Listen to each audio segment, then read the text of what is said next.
Mjusi ni moja kati ya viumbe wa Mwenyezi Mungu ambao huonekana katika mazingira mbalimbali ambayo mwanadamu huishi. Kuna mijusi wa aina mbalimbali katika ulimwengu ambao tunaishi mimi na wewe. Jambo ambalo unatakiwa kulijua na kuliweka akilini.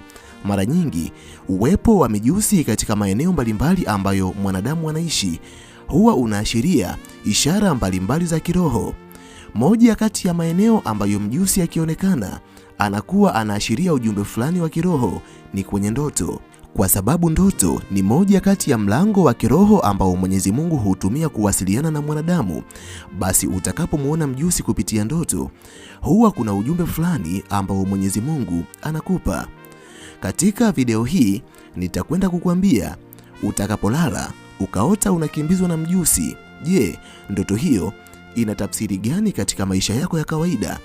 Ninaamini utakapotazama video hii mpaka mwisho, hautapuuzia tena pindi utakapolala na kuota unakimbizwa na mjusi. Kama umevutiwa na video hii, basi video hii imetengenezwa mahususi kwa ajili yako. Na kama unatamani kuendelea kujifunza mambo mbalimbali kupitia video zetu, jiunge nasi kwa kusubscribe katika chaneli hii ya Fafanuo Media. Hapo utakuwa wa kwanza kupata video zetu pindi tunapoziweka kwenye chaneli hii. Hautajutia MB zako, kwani mara zote tunajitahidi kuwa bora zaidi ya jana. Asante, enjoy. Zifuatazo ni tafsiri 10 za kulala na kuota ukikimbizwa na mjusi. Namba 1, unapolala ukaota unakimbizwa na mjusi. Huu ni ujumbe kuwa lipo jambo la msingi ambalo unalikwepa katika maisha yako. Unajua, katika ulimwengu ambao tunaishi mimi na wewe, yapo mambo mbalimbali ambayo tunatakiwa kuyafanya kwa sababu ni moja kati ya majukumu tuliyokuwa nayo kwenye safari yetu ya maisha. Na huenda mambo hayo ni moja kati ya sababu ambazo zinaweza kutupa mafanikio ya kweli katika maisha yetu.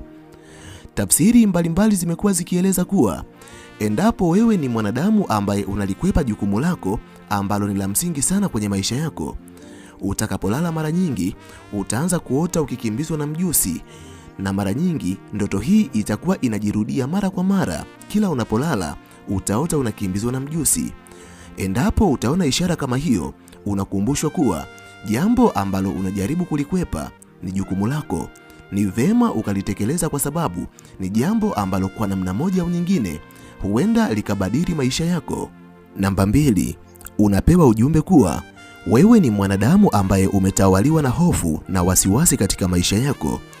Hofu na wasiwasi ambavyo vimekutawala vinapelekea ushindwe kuwa na uthubutu katika maisha yako.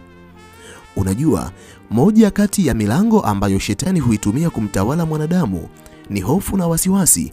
Hebu fikiria, ulipowaza kuwekeza katika sehemu fulani ambayo kwa namna moja au nyingine ingekuwa na manufaa katika maisha yako, ulipata ishara gani katika moyo wako? Bila shaka binadamu wengi hupata hofu na kuanza kujiuliza, je, itakuwaje kama nikiwekeza alafu nisipate matokeo kama ambavyo natarajia?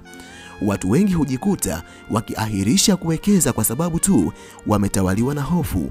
Moja kati ya mambo ambayo unatakiwa kuyajua na kuyaweka akilini, mafanikio yapo kwa ajili ya wanadamu wenye ujasiri wa kuthubutu mambo mbalimbali ambayo watu wengi wanayaogopa. Utakapolala ukaanza kuota unakimbizwa na mjusi, tafsiri yake ni kuwa wewe ni mwanadamu ambaye una hofu ya kuthubutu vitu mbalimbali katika maisha yako, kwa sababu una kiu ya mafanikio. Ili uweze kufanikiwa, embu ishinde hofu, acha kuogopa, acha kuwa na wasiwasi, wekeza, kwa sababu huenda hiyo ni nafasi ya pekee ambayo itakupaisha kutoka maisha ya chini na kukupeleka maisha ya juu. Namba 3, unapewa ujumbe kuwa yupo mtu ambaye unamshuku katika jambo fulani lakini bado haujamkabili. Moja kati ya tabia walizokuwa nazo wanadamu katika ulimwengu ambao tunaishi mimi na wewe, baadhi ya mambo mabaya yanapotokea katika maisha yao, wapo watu mbalimbali ambao wanadamu huanza kuwashuku. Jambo jema, unapomhisi mtu fulani kuwa amefanya kitu fulani, labda amekuibia au labda amekutendea kitu fulani kibaya, ni vema ukamkabili na kumuuliza au fanya utafiti ili ujue ni kitu gani ambacho kinaendelea. Kama utaendelea kuwa na hisia za kumhisi bila kutafuta ushahidi, utajikuta ukiota mara nyingi unakimbizwa na mjusi katika ndoto. Jambo ambalo unatakiwa kulifanya ni kumkabili ili ukapate uhakika katika kile ambacho unamshuku nacho. Namba 4 ni ishara ya mabadiliko makubwa ambayo yanakuja katika maisha yako. Katika ulimwengu ambao tunaishi mimi na wewe, ni jambo la kawaida kabisa maisha ya mwanadamu kupitia katika mabadiliko fulani. Lakini ninapozungumza kuhusu mabadiliko yamegawanyika katika pande mbili. Kuna mabadiliko hasi na kuna mabadiliko chanya. Muombe Mwenyezi Mungu maisha yako yasipitie mabadiliko hasi, kwa sababu ninapozungumzia mabadiliko hasi ni kupoteza, kufirisika ama kushuka kiuchumi. Lakini ninapozungumzia mabadiliko chanya ni kugaini, yani kupata utajiri ama kupata mafanikio ama vitu mbalimbali kuongezeka kwenye maisha yako. Unapolala na kuota unakimbizwa na mjusi, alafu ndoto hiyo ikawa inajirudia mara kwa mara kwenye maisha yako, ni ishara ya kuwa muda si mrefu maisha yako yatakwenda kupitia mabadiliko makubwa ambayo haukutarajia. Muombe Mwenyezi Mungu ili mabadiliko ambayo unakwenda kuyapitia yakawe mabadiliko chanya. Kama unapitia maisha magumu, basi maisha yako yakawe mazuri. Na kama wewe ni moja kati ya wanadamu wanaopitia changamoto mbalimbali, basi changamoto hizo zikakome na ukaanze mwanzo mpya wenye furaha, matumaini na amani tele katika maisha yako. Namba 6, unapewa ujumbe kuwa ipo siri ama ukweli ambao unatakiwa kuujua na bado haujaujua. Unajua, katika maisha ambayo tunaishi mimi na wewe, vipo vitu mbalimbali ambavyo vinaendelea lakini hatuvijui na tulitakiwa kuvijua. Inawezekana kuna baadhi ya maneno ambayo yanasemwa juu yako unatakiwa kuyajua na hauyajui, ama kuna ukweli fulani ambao ni wa msingi sana ambao kama ukiujua utakwenda kubadilisha maisha yako lakini bado haujaujua. Utakapolala na kuanza kuota mjusi anakukimbiza, ni ishara ya wazi kuwa unatakiwa kufuatilia ni mambo gani ambayo unatakiwa kuyajua, kwani ipo siri ya msingi kweli kweli, ama kuna ukweli ambao ni wa msingi kweli kweli ambao ukiujua kwa namna moja au nyingine, huenda maisha yako yasiendelee kubaki kama yalivyo leo. Hivyo utakapoona ndoto hii inajirudia katika maisha yako, jaribu kufanya utafiti, kwa sababu inawezekana upo ukweli wa msingi sana kwenye maisha yako ambao unatakiwa kuujua na bado haujaujua. Namba 7 ni ishara ya kutojisikia kuwa salama katika mazingira ambayo unaishi. Unajua, katika ulimwengu ambao tunaishi mimi na wewe, yapo mazingira ya aina mbalimbali ambayo wanadamu huishi. Kuna yale mazingira ambayo unaweza ukaishi na ukajisikia upo salama kabisa, kwa sababu hakuna matishio yoyote ya kimwili na kiroho.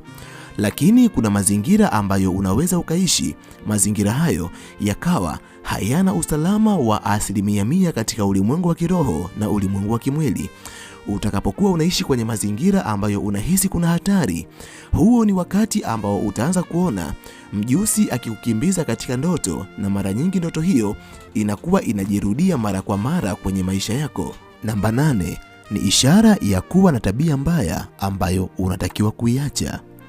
Moja kati ya mambo ambayo unatakiwa kuyajua na kuyaweka akilini katika ulimwengu ambao tunaishi mimi na wewe, zipo tabia mbalimbali ambazo wanadamu huwa wanakuwa nazo, na huenda tabia hizo zinaathiri moja kwa moja maisha yao.